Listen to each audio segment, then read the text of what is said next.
こういうゴムを縫い込むデザインの場合、ゴムをギリギリの長さに切ると、縫う時にゴムの端が中に入り込んでしまって入れ直しになることがあります。そんな時はゴムを両端2センチ長く切るだけで縫いやすくなりますよ。ゴムを入れるところの裏に縫い代の倍の幅の補助線を引いてください。補助線に布端を合わせて折ると均等な幅で折れます。布端から5ミリくらいのところを縫ってください。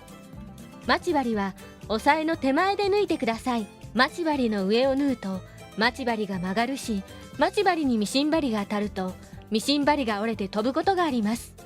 印のところに端を合わせて縫います。2センチ長い分持つところがあるので端を縫いやすくなります。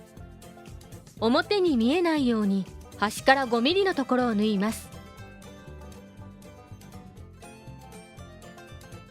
両端2センチの余分があるだけで縫いやすさが変わりますよ。不要な糸とゴムを切り落とします。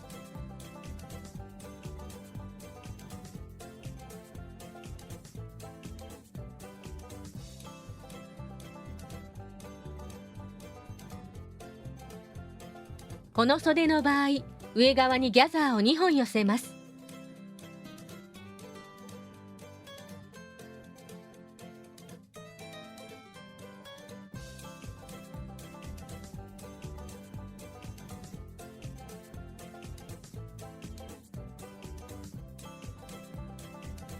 端にギャザーがあると縫いにくいので、ギャザーを中央に移動させます。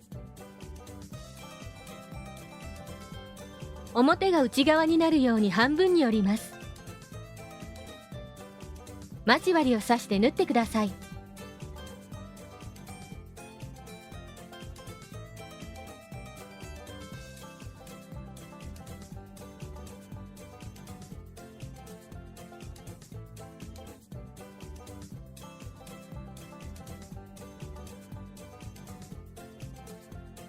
表にひっくり返します。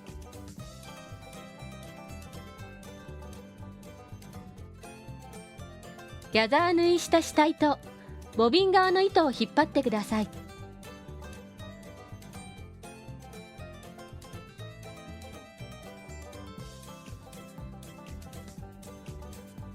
ギャザーを均等に整えると、袖口がゴムのパフスリーブの出来上がりです。